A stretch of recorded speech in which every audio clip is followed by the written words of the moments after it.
শিক্ষিকার নির্মমে হত্যাকাণ্ডের বর্ণনা দিতে গিয়ে কান্নায় ভেঙে পড়েন প্রত্যক্ষদর্শী শিক্ষার্থী। আমার এক বন্ধু হুট করে বলছে যে ম্যামের রুম থেকে কিছু আওয়াজ আসছে, বাঁচাও বাঁচাও এরকম আওয়াজ আসছে।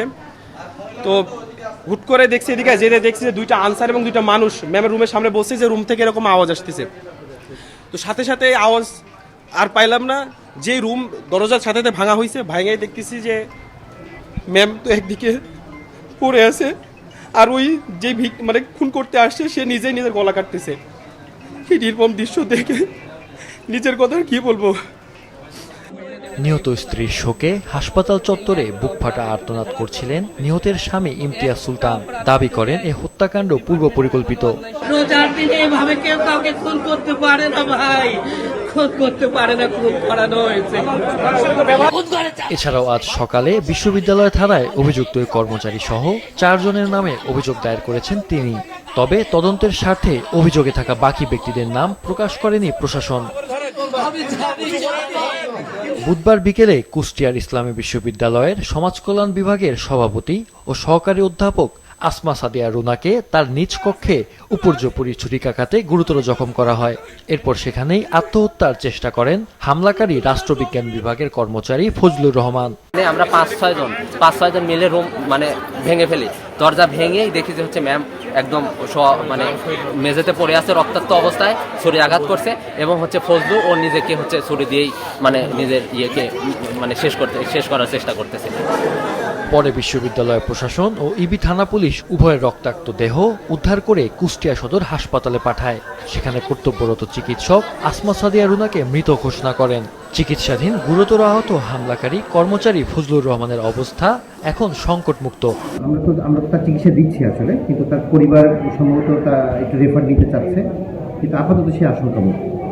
ফজলুর রহমান আগে সমাজকল্যাণ বিভাগে কর্মরত ছিলেন। বেতন বৃদ্ধি নিয়ে অসৌজন্যমূলক আচরণের কারণে একাধিকবার সতর্ক করার পর তাকে রাষ্ট্রবিজ্ঞান বিভাগে বদলি করা হয়।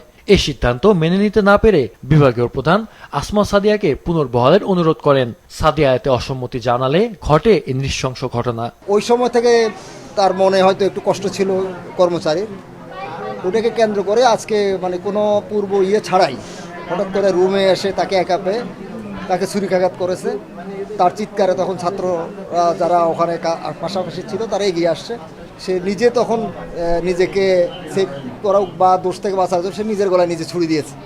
এই ঘটনার নেপথ্যে আরও কোনো কারণ আছে কিনা তা উদ্ঘাটনে বিশ্ববিদ্যালয় প্রশাসন সঠিক তদন্ত করবে বলে জানিয়েছেন উপাচার্য। বিশ্ববিদ্যালয় প্রশাসনের পক্ষ থেকে কিন্তু আমাদের তদন্ত থাকবে ঘটনাকে মানে উদ্ঘাটন করার জন্য।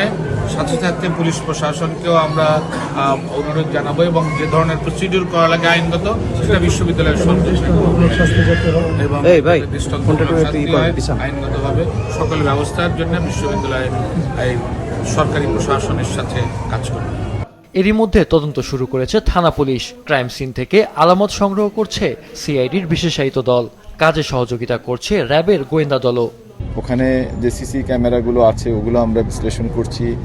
যারা প্রথম ওখানে ওই রুমে প্রবেশ করেছে আনসার সদস্য সহ তাদের বক্তব্য আমরা নিচ্ছি। এবং একটা গুরুত্বপূর্ণ বক্তব্য, এটা আমি একেবারে কনক্লুশন উপসংহার না টানলেও একটা গুরুত্বপূর্ণ বক্তব্য আমরা পেয়েছি যে তারা ওই রুমের দরজাটি ভিতর থেকে বন্ধ অবস্থায় পেয়েছে এবং তারা দরজাটি ভেঙে ভিতরে প্রবেশ করেছে। এর সাথে অন্য আরও কোনো সম্পৃক্ততা কিছু আছে কিনা এগুলো আমরা ব্যাখ্যা বিশ্লেষণ করছি। ব্যক্তিগত ক্ষোভ থেকে শিক্ষিকাকে হত্যার ঘটনা ঘটিয়েছে কর্মচারী ফজলুর। প্রাথমিক ধারণা বিশ্ববিদ্যালয় প্রশাসনের। তবে কেন এই কর্মচারী নিজের গলায় ছুরিকাঘাত করল তা এখনো অস্পষ্ট বলছেন তদন্তকারী কর্তৃপক্ষ। মাহফুজুল হাসান, মাছরাঙা নিউজ ডেস্ক।